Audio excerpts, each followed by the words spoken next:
nous avons permis effectivement la création d'une association nationale de tous les juristes ukrainiens, prouvant ainsi que nous sommes parfaitement capables de réaliser à l'étranger ce que nous sommes incapables de faire en France. Le barreau participe à la défense des paysans sans terre du Rio Maria au Brésil. Il est actif dans toutes les associations professionnelles internationales. En matière de justice de proximité, les équipes de défense pénale d'urgence et d'avocats pour les mineurs fonctionnent parfaitement grâce au dévouement de tous et à l'abnégation de ceux qui en assurent la pérennité et la coordination. Le barreau est l'un des piliers du Conseil départemental d'aide juridique, dont le but est de permettre l'accès au droit à ceux qui n'y ont pas naturellement accès.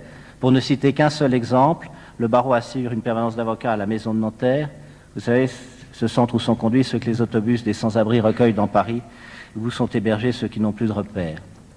En matière de droit des entreprises, le barreau est présent aux côtés de la Chambre de commerce et d'industrie de Paris-Hauts-de-Seine et son président, que je salue, sait combien nous avons à cœur que notre convention de partenariat ne soit pas un vain mot. Le colloque qui se tient traditionnellement au printemps à l'attention des entreprises fait maintenant partie des grandes manifestations du département. En matière de vie professionnelle, le barreau des Hauts-de-Seine réfléchit et travaille dans son rôle de laboratoire de la profession. Il fait avancer la réflexion et il travaille bien. J'en veux pour preuve que la plus grande partie de ces propositions est tenue pour iconoclaste par la majorité de la profession. Monsieur le bâtonnier, voici quelques-unes des activités de l'ordre que vous allez trouver l'année prochaine. Je sais que vous avez le projet d'autres réalisations, je m'en réjouis. La finesse de vos analyses, la qualité de vos jugements, la gentillesse de votre humour et votre sens de l'amitié font que je vous passe le relais avec confiance. Je vous assure de tous mes vœux et vous promets de vous apporter la présence, le soutien et la chaleur que m'a apporté mon prédécesseur, si j'en suis capable, bien entendu, car c'est pas rien.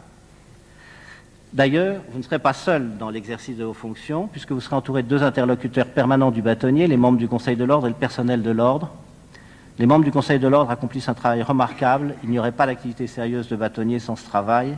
Je félicite les membres des 2 Conseils de l'Ordre que j'ai eu l'honneur de présider, avec une mention spéciale pour le secrétaire du Conseil, qui, en plus de ses procès-verbaux, m'a apporté une amitié précieuse et efficace. Je remercie très sincèrement tout le personnel de l'Ordre, de son efficacité et de sa gentillesse. Je ne peux vous énumérer tous, mais vous savez que mes remerciements s'adressent à chacun d'entre vous, sans aucune réserve. Je veux cependant remercier particulièrement les 2 personnes les plus proches du bâtonnier, la secrétaire du bâtonnier, sans qui je n'aurais jamais su où aller et à quelle heure, et Madame le secrétaire général qui veille au bon fonctionnement des services de l'ordre. Il a été décrété une fois pour toutes que si quelque chose ne fonctionne pas, c'est la faute du secrétaire général. C'est indispensable à un bâtonnier. En plus, elle n'est jamais fâchée, sauf peut-être avec les chiffres. Mes chers confrères du barreau des Hauts-de-Seine, j'ai transmis vos réclamations au chef de juridiction et vos attestations de fin de mission. J'ai donné des visas à vos assignations. J'ai fait taxer vos honoraires à raison de plus de 2 fois par jour. J'ai refusé la déconfidentialisation de vos correspondances. J'ai fait tout ce qu'un bâtonnier est accoutumé de faire. Et selon la formule, pour le reste, j'ai fait ce que j'ai pu. J'ai aussi arbitré les conflits du travail et remis les prix du meilleur fiscaliste. J'ai inauguré des locaux, surveillé des plaquettes de présentation. J'ai répondu à vos lettres, je vous ai écouté. J'ai fait entendre votre voix avec enthousiasme, avec le bonheur qu'apporte la confraternité quand elle est vraie et le plaisir de se battre pour une bonne cause. Et je n'ai pas suivi toutes vos demandes et tous vos combats, parce que notre vie professionnelle ne se trouve pas seulement dans la protection qu'apporte le barreau ou dans le développement d'activités dont la seule finalité serait économique. Et c'est donc tout naturellement que je me tourne vers vous, mesdames, messieurs les secrétaires de la conférence du stage, mes chers jeunes confrères. La profession que nous allons exercer dans les années qui viennent n'a rien à voir avec celle que nous avons exercée au cours des années passées. Ceci est vrai aussi bien pour le prétoire, et même pour les pénalistes, que pour l'activité de conseil. Simplement parce que les changements résultant d'une Europe qui s'installe durablement dans la stagflation, l'internationalisation des échanges et la généralisation des transmissions informatiques modifient le comportement de nos interlocuteurs. La pratique du droit ne sera plus, elle n'est déjà plus, la seule résolution des difficultés ou des litiges déjà nés, pas plus qu'elle ne sera seulement la réponse à des questions déjà posées par les clients. Elle devra intégrer beaucoup plus l'imagination pour offrir un service qui sera, qu'on le veuille ou non, proposé également par d'autres, français ou étrangers, professionnels du droit ou non, dans le cadre de la mondialisation des échanges et de la concurrence. Parce que l'utilisateur de droit se tourne naturellement vers celui qu'il pense être l'interlocuteur le plus capable de répondre à ces questions dans les meilleures conditions. Et peu lui importe de se tourner vers son banquier, son assureur ou son expert comptable. Nous devons donc continuer à faire connaître la compétence, la place et l'importance de l'avocat dans la vie économique. pas par souci corporatiste de créer une protection artificielle de nos domaines d'intervention, mais parce que la règle de droit doit être expliquée et mise en œuvre par des professionnels indépendants, soumis à des règles déontologiques adaptées. Aussi parce que la place que nous devons à l'homme dans l'état de droit s'oppose à ce que le droit devienne l'accessoire des finances et du chiffre. D'ailleurs, le justiciable qui ferait les frais de services juridiques approximatifs, non garantis et non assurés pourrait légitimement nous reprocher de ne pas l'avoir averti des risques qu'il prenait. Ceci dit, nous ne serons crédibles que si nous sommes compétents, et si nous sommes compétents, nous ne travaillerons pas seuls. Nous serons de plus en plus amenés à exercer dans des structures de plus en plus importantes, plus efficaces économiquement.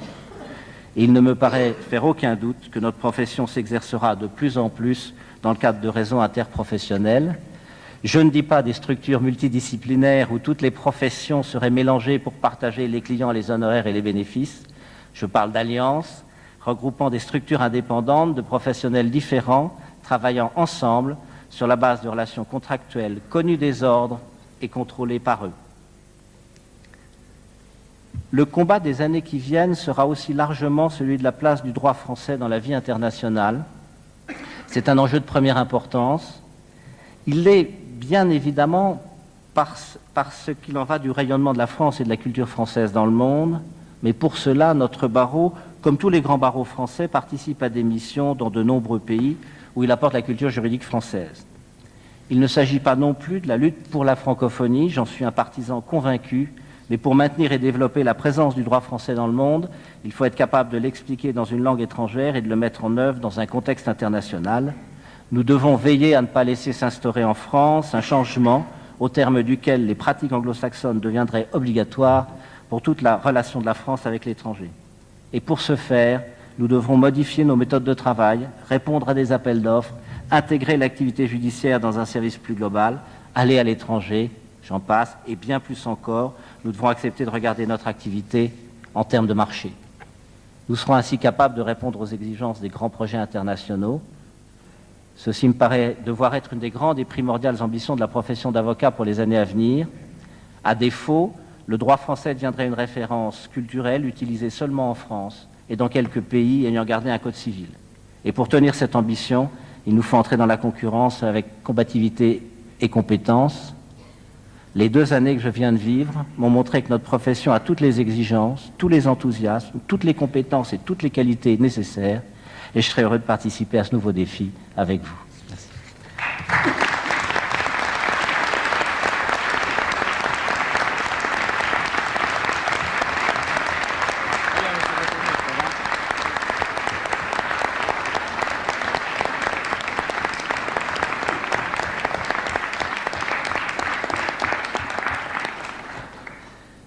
Monsieur Michel-Édouard Leclerc, vous dont le procès est bien souvent fait par vos fournisseurs, vos concurrents, la presse j'en oublie certainement, je vous renouvelle mes remerciements d'avoir bien voulu nous faire l'honneur d'être l'invité du faux procès que vont vous faire nos secrétaires de la conférence de stage. Sans plus tarder, je donne la parole à Madame Valérie Desforges, secrétaire 1995 de la conférence du stage, pour ses réquisitions.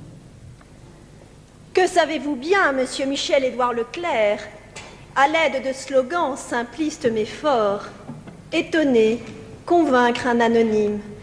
Jamais la vente de la vitamine C, le prix du livre ou celui de l'essence n'avaient en France occupé autant de terrain.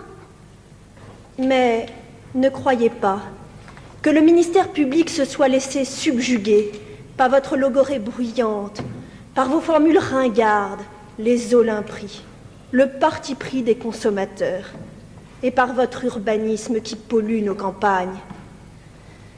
Non, Monsieur Leclerc, il est temps aujourd'hui de jeter bas le masque d'honorabilité que vous portez sans vergogne depuis tant d'années. Cessez un temps, je vous en conjure, de faire pleurer la France sur le sort du pauvre petit épicier de Landerneau, honni par ses pairs et méprisé par l'establishment. Certes, la défense aura beau jeu de dire que l'on se trompe de procès, que ce n'est pas Édouard Leclerc que l'on juge en ce palais ce soir, mais son fils. Rassurez-vous, je ne l'ai pas oublié. Je sais, Monsieur Leclerc, que vous n'êtes que le fils de votre père. Quand ce dernier entrait au grand séminaire, vous ne parveniez qu'à intégrer le petit. Quand votre père est président, vous n'êtes que vice-président. En quelque sorte, vous êtes le petit clerc du grand Leclerc. Mais digne héritier, il est vrai, de l'esprit revanchard, de l'anarchisme, de la folie réformatrice d'un homme contaminé par le particularisme breton. Vous soupirez, monsieur Leclerc, et par un regard me demandez « Mais que me reproche-t-on encore ?» Ce que l'on vous reproche, c'est d'avoir, à l'insu de vos 400 adhérents, de millions de consommateurs et bien sûr des pouvoirs publics, contribué à créer une organisation sectaire, de pratiquer la manipulation mentale, d'imposer à vos membres des exigences financières exorbitantes, de créer par vos discours un trouble gravissime à l'ordre public, de tenter d'infiltrer les pouvoirs publics et de multiplier à l'envi les procédures judiciaires pour faire triompher votre idéologie. Oui, Monsieur le Président, Mesdames et Messieurs de la Cour, Mesdames et Messieurs les jurés, à compter de ce soir, vous ne franchirez plus innocemment les portillons d'un centre Leclerc. Dorénavant, vous saurez que vous contribuerez à l'aura de l'ordre du temple Leclerc. À chaque pas que vous ferez dans les rayonnages, chaque article que vous déposerez négligemment dans votre chariot, chaque centime dont vous vous déposséderez contribuera à enrichir l'ordre. Mais j'en conviens, il ne suffit pas d'exposer pour condamner, il faut encore prouver. Alors se pose la question fondamentale. En quoi le mouvement Leclerc, car c'est bien ainsi qu'il se dénomme, Monsieur Leclerc, constitue-t-il une secte? De prime abord, j'en conviens, cela n'est pas une chose aisée à démontrer. Car ici, il ne s'agit pas d'adorer Krishna, de pratiquer la sexualité tantrique ou de restaurer l'ordre moral. Non, il est question de faire fortune ou de dépenser moins. Intéressons-nous donc à la personnalité du prévenu, car sans gourou, point de secte. Son physique est, j'en conviens, des plus rassurants. Pas de sourire carnassier, pas de charme ravageur. Non, ce soir nous sommes face à un homme bien peigné, aimable, vêtu d'un costume bon marché.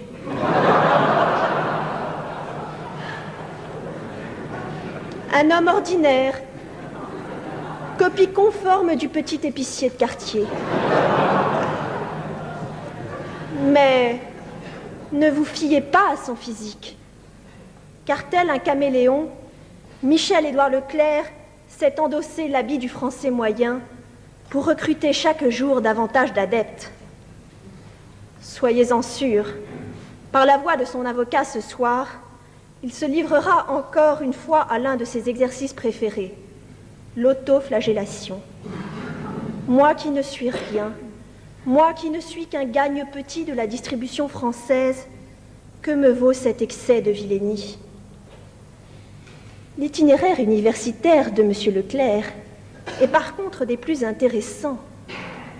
Après avoir passé quelques années sur les bancs de la faculté d'Assas, où il a dû croiser Jean Godzich, le fondateur du groupement, Michel-Édouard Leclerc a entrepris d'étudier la philosophie. Ah, la philosophie! Voilà que M. Leclerc, s'imaginant devenir le Platon de l'économie française, commence à élaborer ses théories fumeuses sur la place de l'homme dans l'économie, le rôle du consommateur, et en vient à ses réflexions inspirées. Je suis un chrétien déchiré, chrétien coupable, qui ne conçoit de bonheur individuel sans un certain sens du partage, et aussi sans que ce bonheur soit recherché dans une espérance collective. Le grand mot est lâché, monsieur Leclerc. L'espérance collective. Voilà que monsieur Leclerc a très vite compris qu'il ne lui serait pas aisé de recruter des adeptes en leur faisant miroiter de vendre pendant toute une vie des caisses de sardines à la tomate ou des paquets de farine. Non, il fallait trouver autre chose.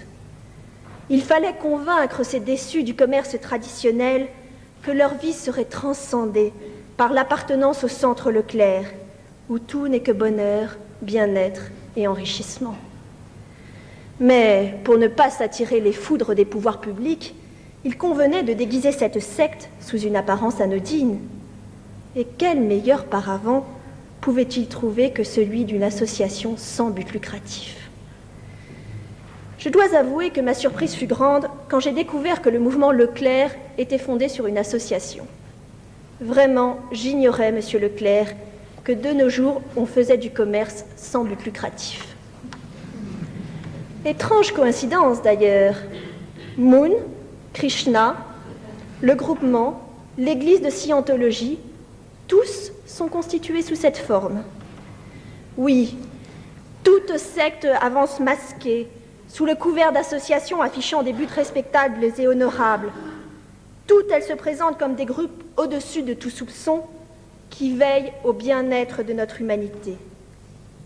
Le mouvement Leclerc ne déroge pas à la règle. On n'hésite pas chez ces gens-là à établir une filiation directe avec le Christ. Oui, mesdames et messieurs les jurés, si vous l'ignoriez jusqu'à aujourd'hui, je vous l'apprends, Jésus fut le premier adhérent du mouvement Leclerc.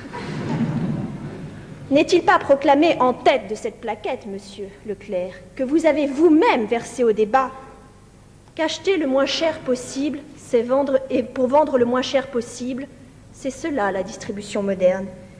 Et je l'ai vécu de longue date, puisque ce n'est pas moi qui l'ai inventé. Le Christ avait distribué les poissons et les pains, et il avait chassé les marchands du temple. Jésus-Christ est l'homme de l'économie d'avant-garde.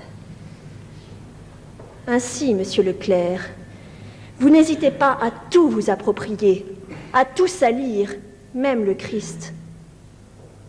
Mais vous ne vous êtes pas contenté d'une association. Non, comme toute secte qui se respecte, vous avez créé un État dans l'État, avec une centrale d'achat, 16 centrales régionales, qui permettent à vos adeptes de vivre en autarcie. Ainsi, la pieuvre sectaire de l'ordre du Temple Leclerc déploie ses tentacules sur tout le territoire. Mais s'il ne s'agissait que de cela, point n'était besoin de vous faire comparaître en ce lieu. Ce soir, ce sont vos agissements et votre comportement que nous jugeons, monsieur Leclerc. Ce sont vos incessantes atteintes à la liberté et à la dignité humaine que nous désirons sanctionner, car votre mouvement est nocif et dangereux pour le consommateur, et surtout pour l'innocent impétrant qui s'y risque. Vous n'hésitez pas, monsieur Leclerc, à pratiquer la manipulation mentale. Pour entrer dans votre ordre, ne faut-il pas passer par un stage initiatique qui, de l'aveu même de votre bras droit, Jean-Pierre Pagot, dure 2 à 3 ans, sans horaire, avec un salaire de smicard, du lundi matin 6 heures au samedi soir 20 heures? Mais qui résisterait à un tel traitement? Mis à part vous, monsieur Leclerc, qui vous en êtes auto-dispensé. Jamais, au grand jamais, vous n'avez travaillé dans un de vos centres. Jamais vous ne vous êtes commis à effectuer ces basses besognes que seuls vos adeptes sont astreints à exécuter. Ainsi, vous entraînez le novice dans un engrenage, en lui faisant croire que tant d'efforts seront à terme récompensés, qu'il se doit de donner chaque jour davantage de lui-même pour parvenir à la distinction suprême, dirigeant d'un centre Leclerc. Mais ce qui est plus grave, monsieur Leclerc, c'est que votre emprise ne s'arrête pas à l'individu. Non, c'est le couple que vous souhaitez manipuler.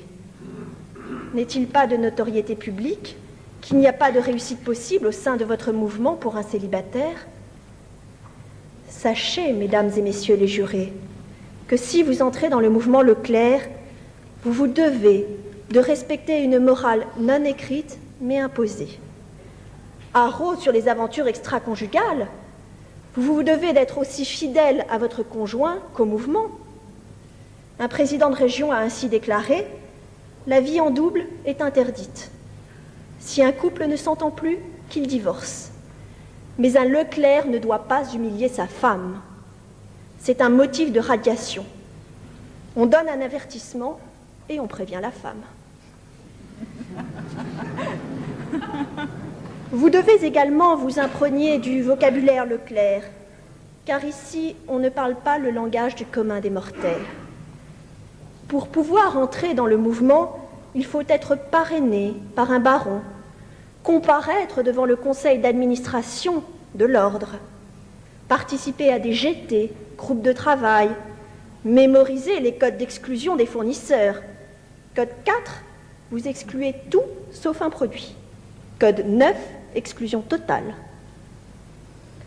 Mais n'ayez crainte, on mettra à votre disposition la Bible de l'ordre, écrit, cela va de soi, par le grand gourou Michel-Édouard Leclerc, ici présent.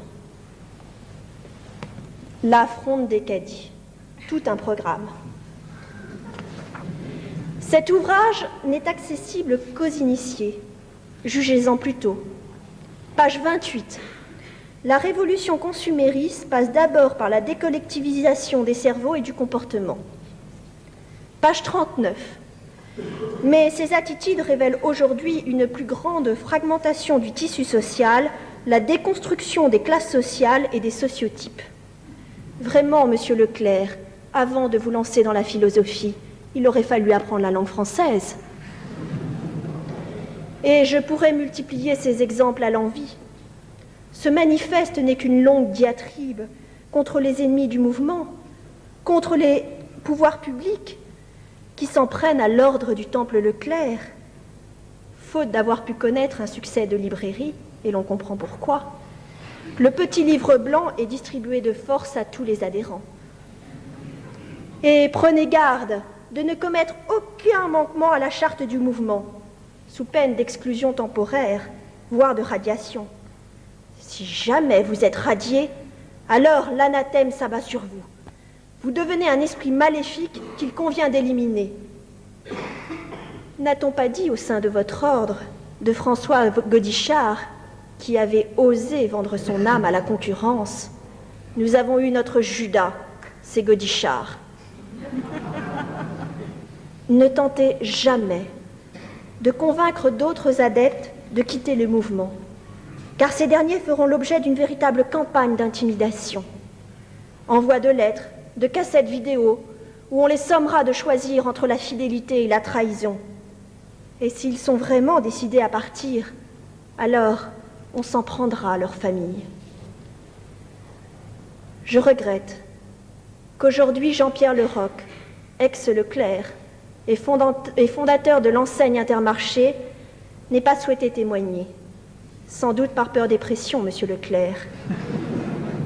Il n'a pas souhaité venir ici témoigner du harcèlement psychologique qu'il a subi quand il a décidé de créer son église dissidente. Ah, quelle est belle l'indépendance, monsieur Leclerc, au sein de votre mouvement. Si vous décidez de partir de votre plein gré, n'oubliez pas, comme tout client, de passer à la caisse.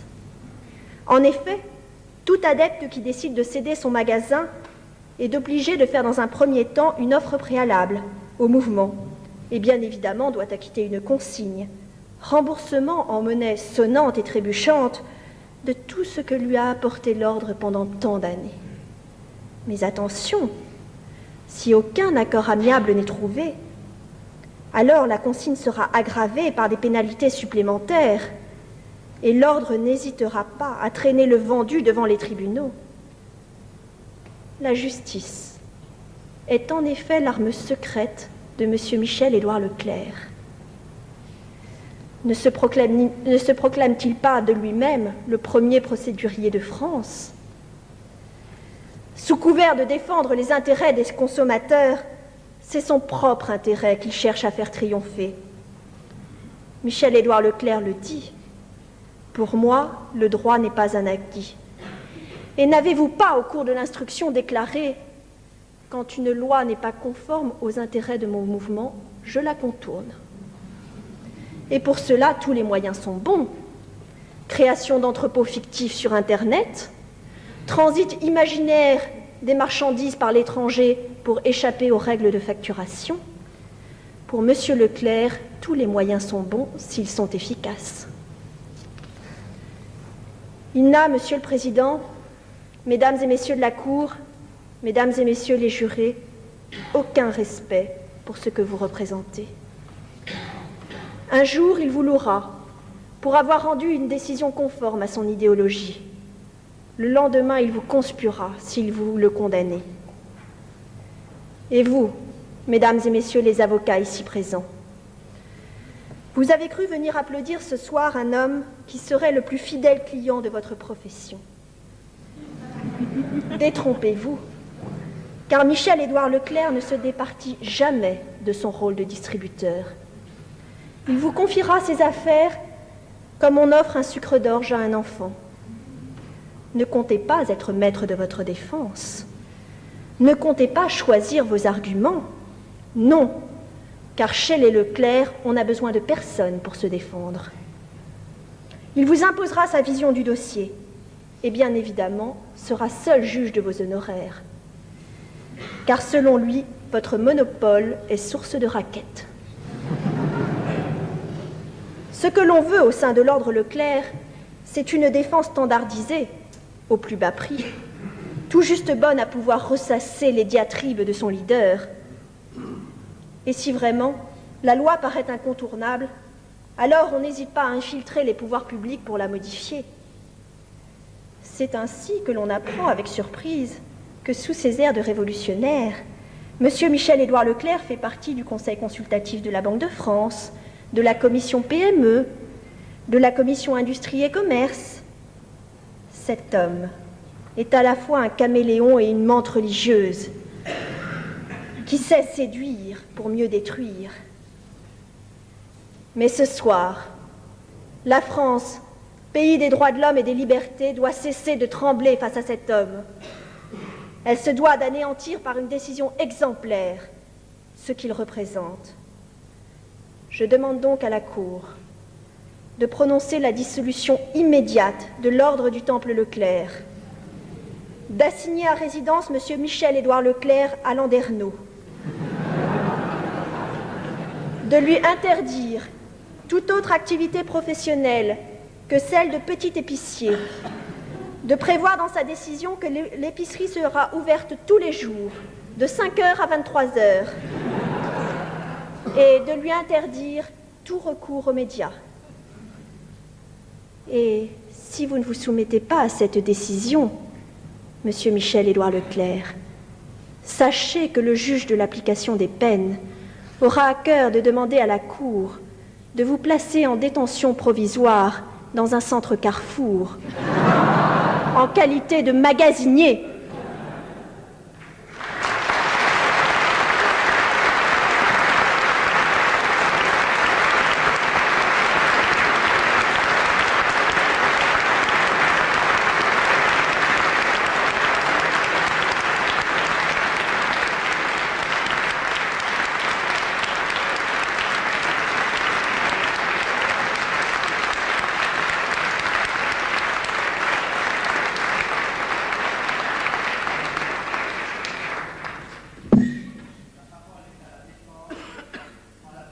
De Madame Marie-Cécile Bizard, secrétaire 1995 de la conférence du stage. Monsieur le Président, Mesdames et Messieurs de la Cour, Mesdames et Messieurs les jurés, et vous tous qui avez franchi ce soir le seuil de cette cour d'assises pour assister à la curée et voir tomber la tête de Michel-Édouard Leclerc, tremblez. Car ce soir, à la faveur de l'inventivité inattendue du parquet, les rapports des commissions d'enquête de l'Assemblée nationale ont force de loi. Et parmi eux, le rapport Guyard, qui, faute de donner une définition de la secte, ainsi que le commandait la tradition napoléonienne de codification, isole 10 critères de dangerosité des associations. 1995, l'opinion publique, pétrifiée par les suicides collectifs des adeptes des sectes, exige une réponse gouvernementale prompte et ferme. L'affaire étant d'importance, la célérité fut requise, la commission créée, André Guyard à sa tête, et le rapport pondu en à peine plus de temps qu'il n'en faut à une poule pour concevoir et rédiger un œuf. Peu enclins à la réflexion, nos parlementaires se firent souffler leurs conclusions par une petite officine besogneuse et bien connue pour son efficacité, les renseignements généraux, qui acceptèrent de communiquer les 10 critères qui leur avaient permis de mettre sous cloche 172 associations. Vous ne semblez pas comprendre.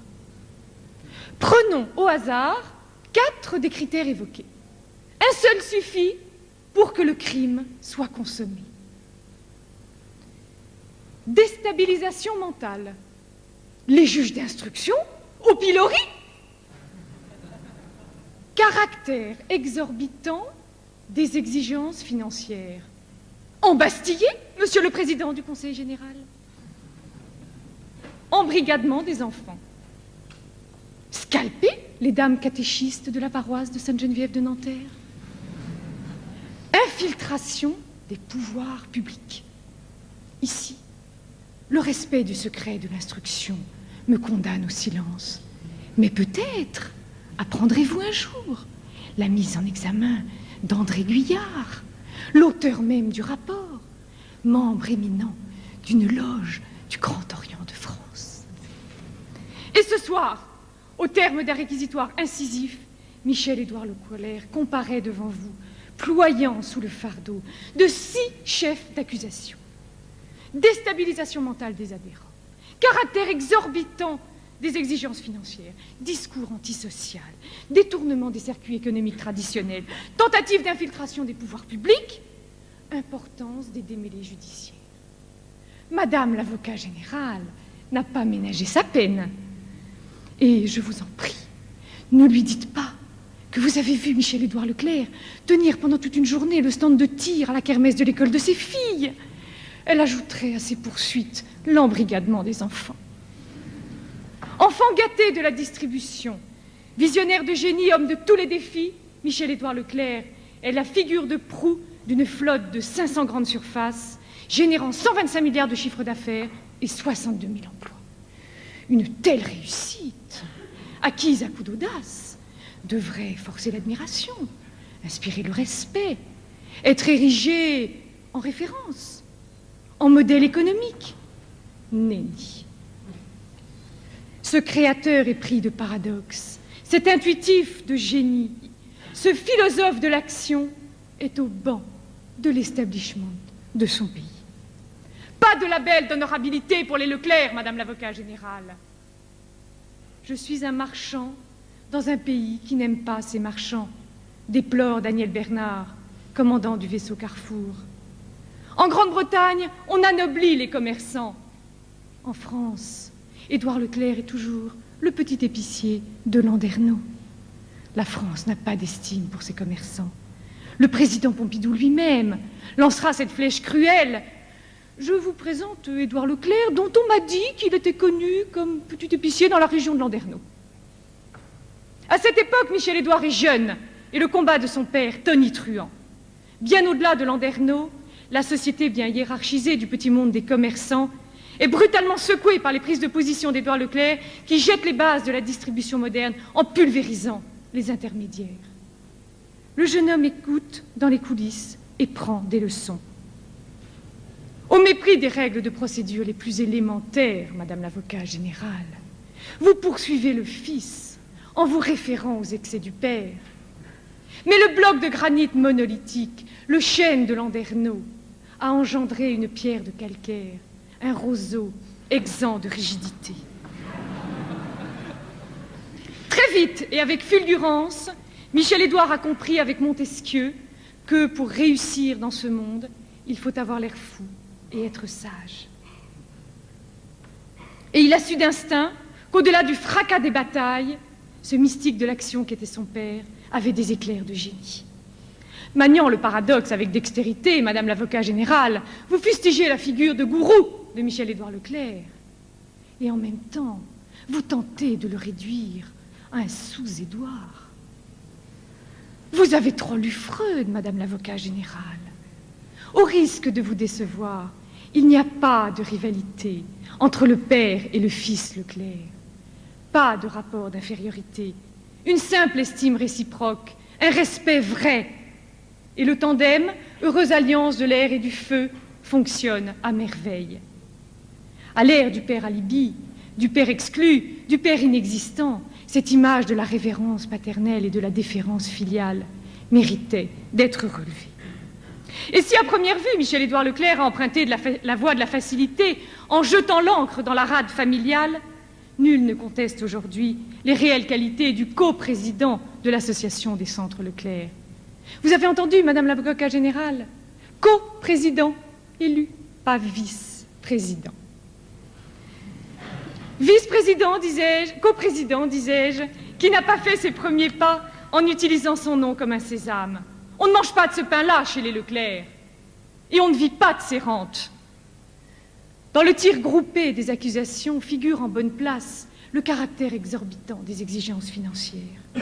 Il est incontestable que dans une secte, l'argent est le nerf de la guerre et le principal moteur des agissements du gourou qui n'a que de cesse que de dépouiller son adepte. Or, dans ce que vous appelez l'ordre du temple Leclerc, Madame l'avocat général, l'adhérent, l'adepte, lui, se remplit les poches. Drôle de secte. Vous êtes encore fourvoyée, Madame l'avocat général. Les Leclerc ne sont pas des gens d'argent.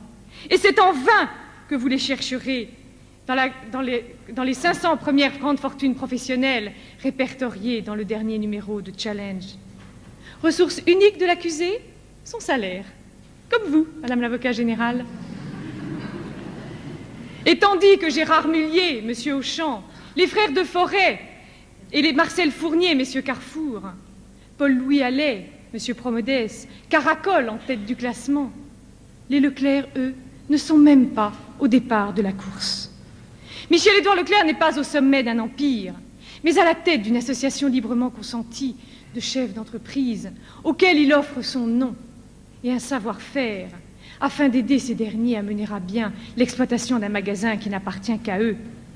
Certes, dans un premier temps, le candidat doit faire ses preuves à force de travail.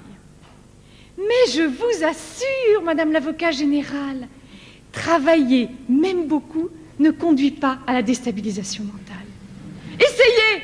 La justice sera plus vite rendue.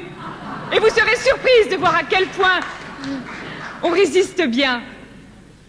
Quant aux propos outranciers des deux seuls déçus du mouvement, péniblement trouvés au terme d'une longue instruction et à la faveur de commissions rogatoires aussi nombreuses que laborieuses, ils seront écartés des débats en raison de leur évidente subjectivité.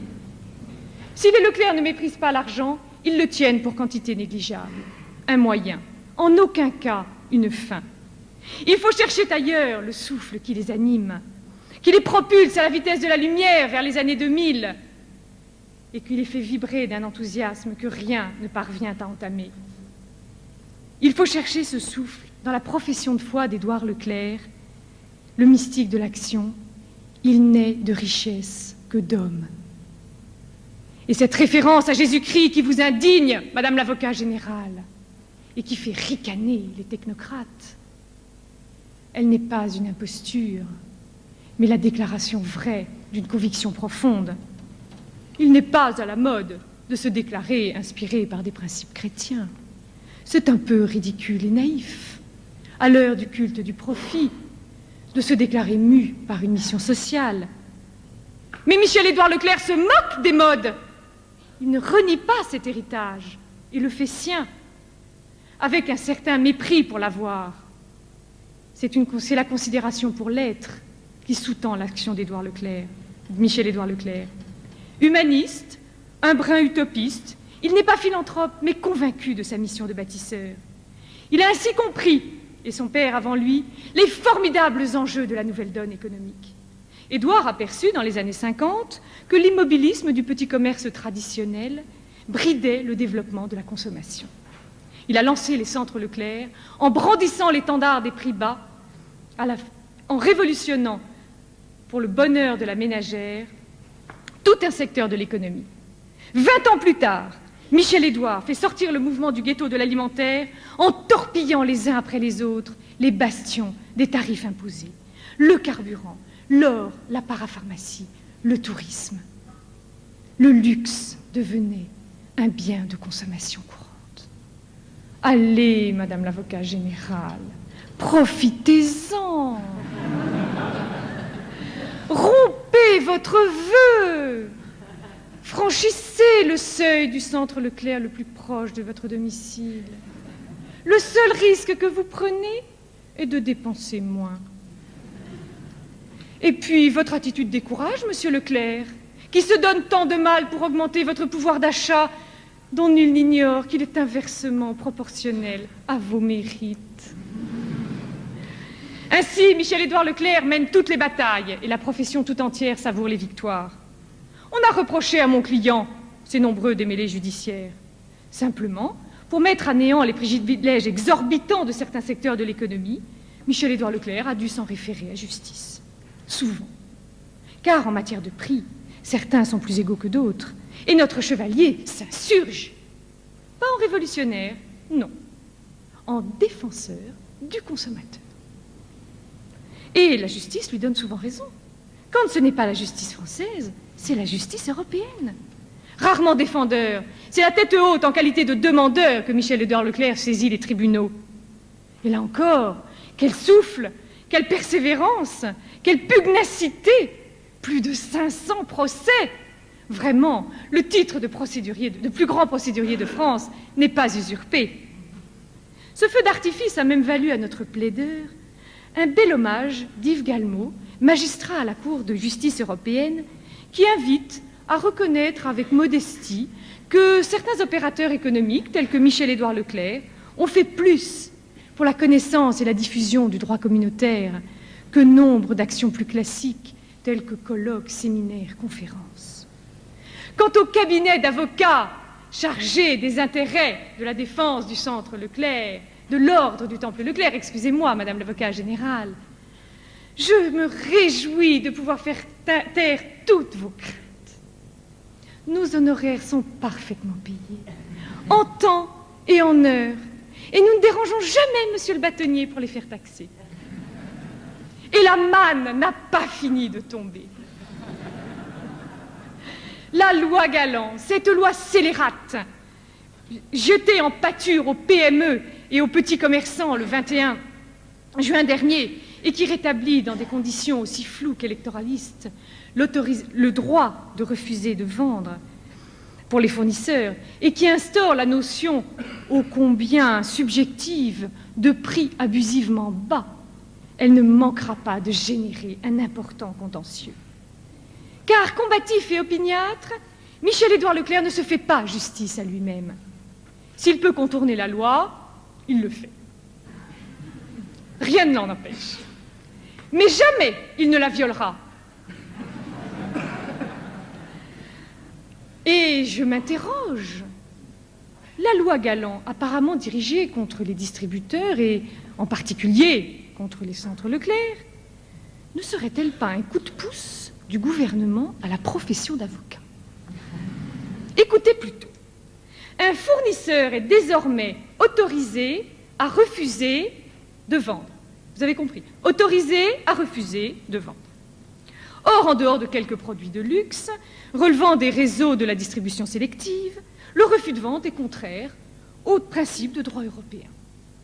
Au mépris des textes communautaires, et en s'abritant derrière le paravent de la nouvelle loi franco-française, des fournisseurs ont d'ores et déjà commencé à opposer au centre Leclerc des refus de vente, alors qu'ils poursuivent par ailleurs leurs relations commerciales avec des distributeurs concurrents. Au délit de faciès succède le délit d'enseigne. Les assignations vont pleuvoir les plaidoiries résonnaient dans tous les palais, jusque dans celui du Luxembourg. Les vrais bénéficiaires de la loi Galland sont les avocats, CQFD. Le discours de Michel-Édouard Leclerc n'est pas antisocial.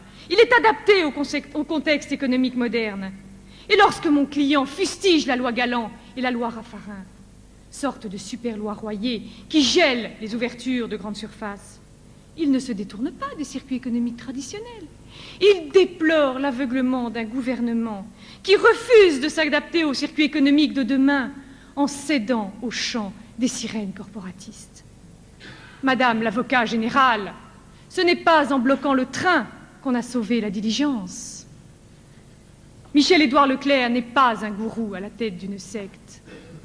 Il est une figure charismatique à la tête d'un mouvement de distributeurs prêts à affronter les défis de l'Europe et de la mondialisation des marchés. Mais cette fois-ci, ce Mozart de la communication, que vous accusez pourtant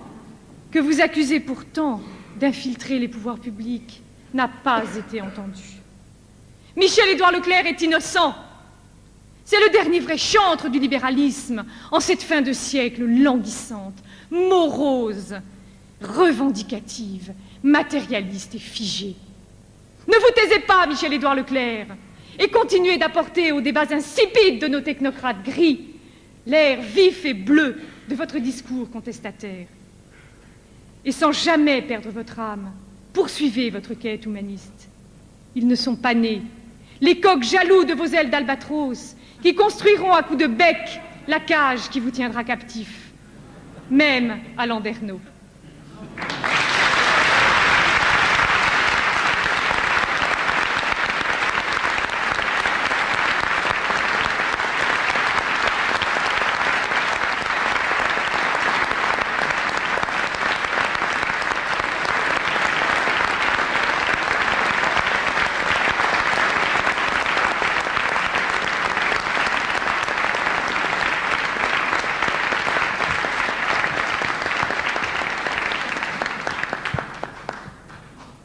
Monsieur Michel-Édouard Leclerc, souhaitez-vous ajouter quelque chose pour votre défense?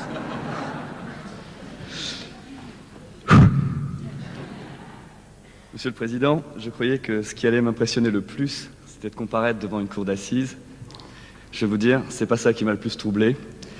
C'est d'être au milieu d'un combat de deux géants, de deux géantes. Jamais deux femmes ne se sont en même temps battues comme ça, avec moi comme enjeu. Et ça m'impressionne terriblement, je le dis devant mon épouse. Et je voudrais faire part de cette expérience à l'ensemble de la population masculine ici présente. On s'en remet difficilement.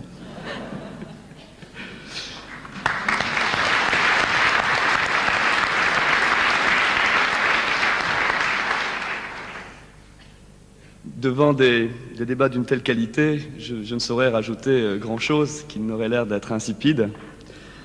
Je crois qu'il est d'une tradition, Monsieur le Président, dans une cour d'assises, je me suis renseigné, j'ai lu des livres, que des jeunes avocats pour qui c'est aussi une première de venir en cour d'assises reçoivent les félicitations du Président. Et j'espère que tout à l'heure, si vous ne m'accusez pas trop, si vous ne m'enfermez pas et si je n'ai pas le droit à la cigarette du condamné, vous saurez être mon porte-parole pour me joindre informellement et sans doute déontologiquement à tort à vous, mais pour les féliciter aussi. L'accusation de secte, même si c'est un jeu, est une accusation assez fréquente, en fait, dans la caricature qu'elle représente, dès qu'il s'agit d'analyser un phénomène économique nouveau dans un pays. Cette accusation, qui recouvre plusieurs vocabulaires, émane très souvent et a émané dans l'histoire des centres Leclerc, d'abord évidemment d'adversaires. Dès que mon père a inventé le système qui allait fonder la distribution Leclerc et qui après a connu différentes déclinaisons sous d'autres enseignes, des enseignes concurrentes, avant d'être banalisé au fond, dès que mon père s'est lancé, tout de suite, des journaux qui à l'époque s'appelaient L'Entreprise, Transmédia, qualifiaient son aventure de folie. Et très vite, on l'a affublé du mot épicier de Landerneau, non pas par exotisme, mais tout simplement pour marquer un territoire et qu'il n'en sorte jamais.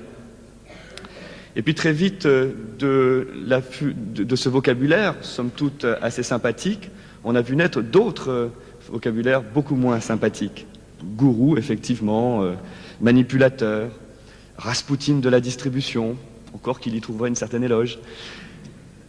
Et c'est vrai que cet homme, mon père profondément chrétien, mais aussi d'une foi très mystique, n'a jamais relevé ce défi venant de la part d'adversaires. Il y a eu aussi des gens qui l'ont accusé d'être homme lige de l'Opus Dei. D'autres, je me rappelle de monsieur, c'est Pierre Poujade, que on ne doit pas confondre avec Robert Poujade. Pierre Poujade, qui était un des hommes politiques des années 50, mais j'étais encore assez dans les choux, accusait mon père d'être, ouvrez vos dictionnaires, le larbin des trusts juifs plutocratiques. Donc vous voyez, il y a des accusations de ce type, il y en a eu dans l'histoire d'un mouvement de distribution comme le nôtre, qui n'est après tout qu'un mouvement d'épiciers qui ont voulu grandir ensemble et relever le défi de la concurrence. Que de choses n'a-t-on dit. Alors effectivement, quand Madame l'avocate générale reprend à son compte cette accusation, je sais bien, je me doute bien qu'elle ne représente pas ce lot d'adversaires qui utilisent aussi caricaturalement ce vocabulaire. Il y a aussi une deuxième catégorie de gens qui utilisent ces vocabulaires. Ce sont ces gens qui formaient à des schémas de pensée relativement classiques, ne savent pas penser l'économie autrement qu'à travers leurs schémas, et qu'au fond, quand les organisations ne rentrent pas dans leur catégorie, on invente des vocabulaires ésotériques, on invente des mots, et puis on opacifie. Plutôt que de faire de l'investigation, on préfère jeter aux pâtures de l'opinion avec des mots un peu jetés en l'air, comme ça. Et il suffit de lire quelquefois les chroniques de bourse à l'égard des centres Leclerc. Les centres Leclerc, ça fait 40 ans que ça marche, mais ça fait 40 ans que ça ne peut pas marcher, que ça ne devrait pas marcher. Et plutôt que de se poser la question de savoir comment des épiciers qui étaient au départ soit des épiciers eux-mêmes, soit des fils d'épiciers, soit des fils d'agriculteurs, ont réussi à force de conviction, de partage de moyens à relever le défi, à être aujourd'hui l'égal des Carrefour, des Intermarchés ou d'autres Auchan. Mais plutôt que de se poser cette question-là, qui serait si utile au fond à nos petits pompistes, à nos petits commerçants, à nos pharmaciens et autres, eh bien on préfère jeter lapidement ces accusations.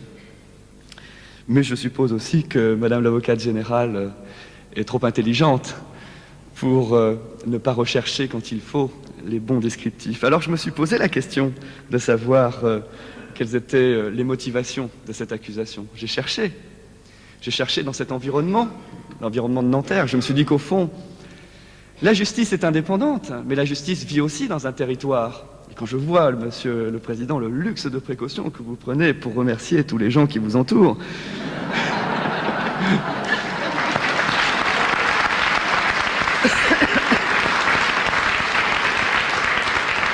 je me dis que votre indépendance, vous savez l'aménager, la négocier. Alors j'ai cherché quels étaient les adversaires, madame, qui avaient pu vous séduire, puisque moi je n'ai pas su vous séduire. J'ai pensé à qui? J'ai pensé aux laboratoires pharmaceutiques et aux pharmaciens.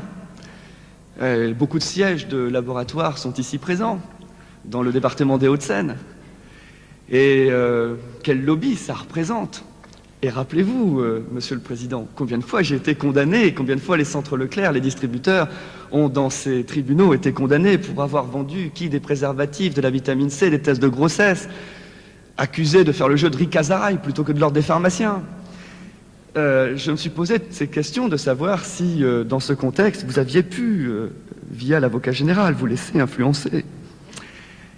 Mais non, je ne crois pas que ce soit la bonne chose. D'abord, les préservatifs, aujourd'hui, sont en vente libre. Plus besoin de Leclerc pour gagner les procès. Et puis, avec la grande Europe et la libre circulation, les tests de grossesse, la vitamine C, il y a encore du flou artistique dans les définitions, mais tout ça, ça passe les frontières en libre pratique. Et puis, fondamentalement, les pharmaciens, aujourd'hui, ont bien d'autres Leclerc à s'occuper d'eux. Celui qui lamine leur marge, c'est l'État, c'est plus Leclerc. Et ce sont même les pharmaciens eux-mêmes qui ouvrent désormais les espaces de parapharmacie. Donc, j'exclus les pharmaciens. Alors, j'ai pensé aux pétroliers. Des pétroliers, il y en a plein à la Défense, là. Ils écrasent ce palais de justice de leur haute tour. Et je me suis dit qu'il devait y en avoir là-dedans, qu'il devait y avoir quelques rancœurs, des anciens de l'Afrique, qui traitaient les consommateurs et les automobilistes comme d'anciens colonisés. Eh oui... Quand on voit la facilité qu'ont certains pétroliers à faire facturer par leur société quelques robes pour leurs épouses. On se dit que finalement l'achat d'une robe pouvait encore être la possibilité d'influencer la justice. Mais non, ils ont déjà perdu la bataille. Le prix de l'essence est libre et Leclerc est devenu leur premier client. Ils ne sont pas fous, ces gens-là. Alors j'ai cherché encore. J'ai cherché, et je parle en présence du représentant du président des Hauts-de-Seine. Je me suis dit, la classe politique peut-être aussi avait à se payer un Leclerc. Après tout, nous furent les premiers à avoir dénoncé le racket par la classe politique, en tout cas par bon nombre de partis politiques, lors de l'allocation des marchés, le racket de la distribution. Et après tout, faire taire un petit Leclerc, se payer une petite revanche, ça fait du bien à certains qui ne savent jouir que comme ça. Et puis, finalement, là aussi, mon argumentaire est tombé parce que j'ai bien vu qu'avec la loi Raffarin, dont parlait ma brillante avocate, mon brillant défenseur, il n'y a plus de grande surface, il n'y en aura plus. Donc, ils nous ont donné tous les argumentaires aujourd'hui pour refuser de mettre à la sébille. Donc, voilà, j'ai perdu mon argumentaire. Donc, je ne comprenais pas jusqu'à présent ce qui pouvait motiver votre agressivité à mon égard. Et puis, je me suis laissé expliquer avant cette audience la différence qu'il y avait entre les gens du siège, les gens du parquet, les avocats. C'est très complexe pour nous, les néophytes, même les utilisateurs du droit. Et j'ai compris que, en fait, en tant que client des avocats, en tant que procédurier, je faisais travailler une équipe et j'enrichissais une équipe plutôt qu'une autre. Et j'ai compris, mademoiselle peut-être, qu'au fond, à travers moi, vous faisiez peut-être un procès en jalousie à tous ces jeunes avocats qui allaient arriver sur le marché du travail, à ce marché finalement fort lucratif, vu la complexité de la législation et des procédures demain. Et puis, vous le savez bien, vous le savez bien, vous qui parliez tout à l'heure de prix, d'enrichissement, de tarifs, qu'au mois de janvier prochain, au Conseil de la concurrence, c'est pas un distributeur qu'on va juger, ce sont les tarifications des avocats. Alors, voyez-vous, Monsieur le Président, je vais vous demander de me disculper, de ne pas retenir l'accusation, dans l'intérêt des jeunes avocats ici présents. Monsieur le Président, ces jeunes avocats, votre profession a besoin d'un Leclerc. Il n'y a que moi qui peux aujourd'hui témoigner à ce procès devant le Conseil de la concurrence pour dire que dans le monde du droit, les honoraires sont libres, pour dire qu'il peut y avoir des surenchères, pour dire que les tarifs peuvent grimper, pour dire que l'on perde ou que l'on gagne les procès, les avocats gagnent à tous les coups.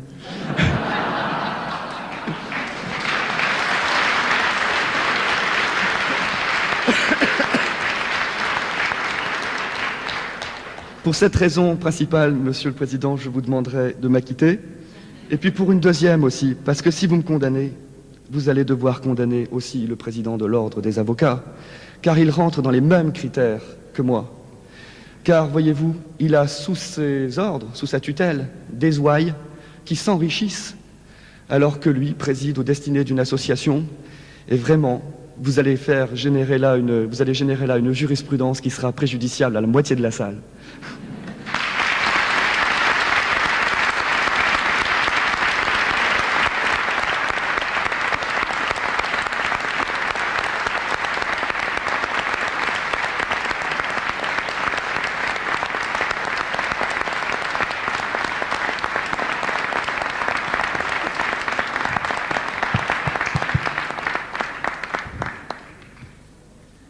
Monsieur Michel-Édouard Leclerc, je vous remercie. Je transmets vos félicitations à mesdames les secrétaires de la conférence du stage.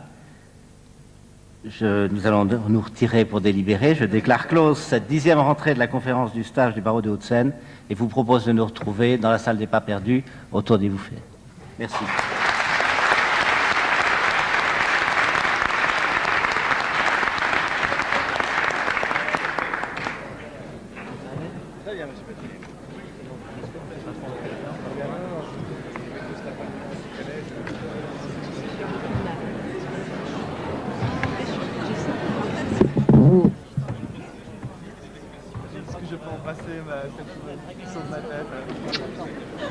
T'as des effets de manche redoutables, toi?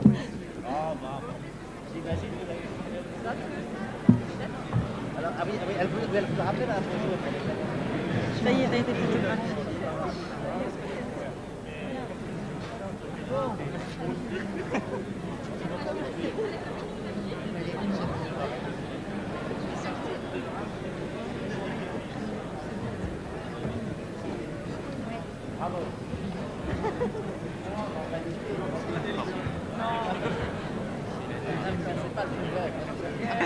Un peu la mienne. Je suis sincère.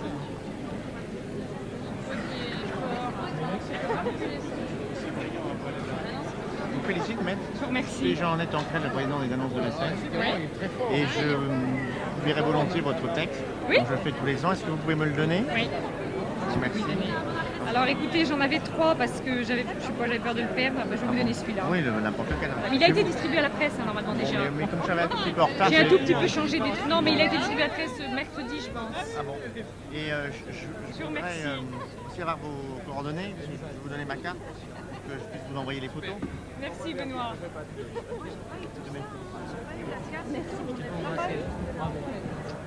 Dans les autres années? Oh, ah bon? Je vous en donne une petite. Oh, tu es gentil. Ah, mais je suis sûr que si j'étais venu. Super, bravo. Est-ce que je peux vous la donner Bravo, maintenant? c'est remarquable. C'est vrai? C'est assez sérieux quand même. Non? Ah bon. D'accord. D'accord. Merci. En revanche, je me transforme à plus tard.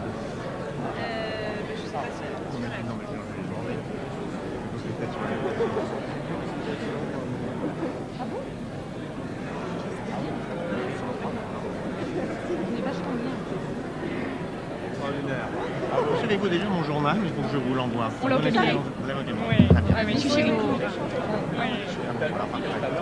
Je vous remercie beaucoup.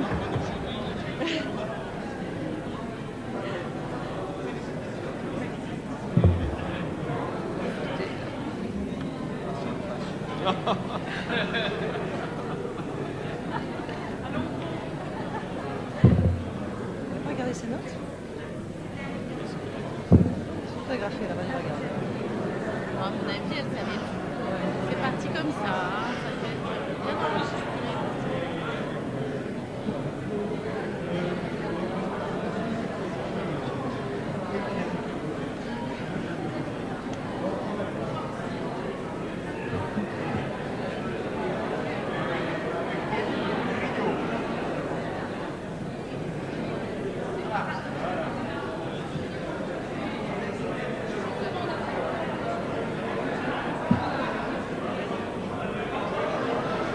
Moi je le croise au fond d'un bois, j'ai peur, moi, ce mec-là.